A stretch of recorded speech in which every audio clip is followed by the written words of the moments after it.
જીનેન ગુજરાતી ન્યૂઝમાં આપનું સ્વાગત છે।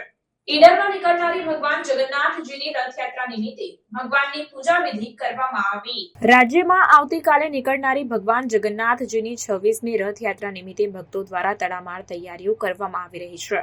પ્રાપ્ત માહિતી મુજબ રાજ્યના સાબરકાંઠા જિલ્લામાં હિંમતનગર, ઈડર, ખેડબ્રહ્મા, ગઢડા, શામળાજીમાં ભગવાન જગન્નાથજીની રથયાત્રાની પૂરજોશમાં ભક્તો અને આયોજકો દ્વારા તૈયારીઓ કરવામાં આવી રહી છે। સાબરકાંઠા જિલ્લાના ઈડરમાં જૂના બજારમાં આવેલ ઈડરિયા ગઢ તળેટી નીચે આવેલું મોટા રામદ્વારાથી ભગવાન જગન્નાથજી, ભાઈ બલરામ અને બહેન સુભદ્રા ત્રણેય નગર યાત્રાએ હર હંમેશની જેમ આવતીકાલે નીકળશે। ત્યારે આ રથયાત્રાને ધ્યાનમાં લઈને રાજ્યના ગૃહ વિભાગ દ્વારા કોઈ અનિચ્છનીય બનાવ બનવા પામે નહીં તે માટે ચુસ્ત પોલીસ બંદોબસ્ત ગોઠવવામાં આવ્યો છે। આ બંદોબસ્ત શહેરના અનેક વિસ્તારોમાં ગોઠવવામાં આવ્યો હોવાથી સાથે દર વખતે શાંતિપૂર્ણ માહોલમાં રથયાત્રા નીકળે છે।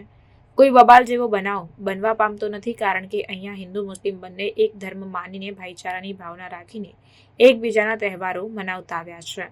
ઈડરમાં અનેરી પહેલ જોવા મળે છે।